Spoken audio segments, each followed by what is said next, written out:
Hello दोस्तों, कैसे हैं आप सब। आज की हमारी कहानी है तमाचा। माया जी अपने भाग्य पर इतरा रही थी। बहू मानवी घर आई थी, ढेर सारा दहेज और चमचमाती कार लेकर ही उन्होंने अपने इंजीनियर बेटे की शादी रचाई थी। बेटे को बचपन से अकेले पाला पोसा, एक सफल करियर में प्रतिष्ठित कराया, इसीलिए बेटा नीरज उन्हें कभी टोकता नहीं था। वैसे भी वह अमेरिका में रहता था। उनकी इच्छा थी, जीवन भर कष्ट सहकर मैंने बेटे को लायक बनाया तो बहू भी हूर की परी और दहेज के साथ ही पसंद करूंगी। बहू तो आ गई। एक हफ्ते बाद बेटा वापस अपने काम पर चला गया।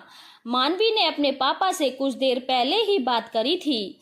परेशान थे, बताना नहीं चाहते थे, पर बेटी ने उनके हाव भाव से पहचाना तो पता चला।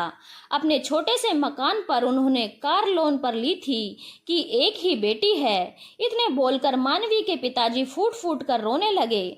मानवी अपने पिताजी से बात करके अपनी सास माया जी के पास आई, जो कि हॉल में सोफे पर बैठकर टीवी देख रही थी। तभी माया जी अपनी बहू मानवी को देखकर बोली, मानवी बहू, तुम्हें गाड़ी चलानी भी आती है, रोज तो तुम ऑफिस चली जाती हो, आज मुझे मंदिर ले चलो। मंदिर के बाहर कई भिखारियों ने लाइन लगा रखी थी। कोई बैठा था, कोई खड़ा था। मंगलवार को अधिकतर लोग प्रसाद बांटते थे। माया जी बड़बड़ा रही थी, कुछ काम नहीं करते, मुफ्त में हर चीज की इच्छा रखते हैं, हाथ फैलाते शर्म नहीं आती, पूरा रास्ता घेर रखा है। अपनी सास की बात सुनकर बहू मानवी बोली, सासू माँ, ये लोग तो बेचारे गरीब हैं, लेकिन आजकल तो समृद्ध लोग भी हाथ फैलाने से गुरेज नहीं करते। भिखारी ये लोग नहीं हैं। शादी ब्याह में जो दहेज मांगते हैं वह भिखारी हैं। जैसे बकरा बेचने वाले मार्केट में खड़े होकर अपने बकरे का मोल भाव करते हैं, वैसे ही दहेज के लोभी लोग भी ससुराल वाले अपने बेटे की मंडी में ले जाकर बोली लगवाते हैं। जो लोग उनके बेटे की सबसे ज्यादा बोली लगाता है उनको बेच देते हैं, भिखारी कहीं के।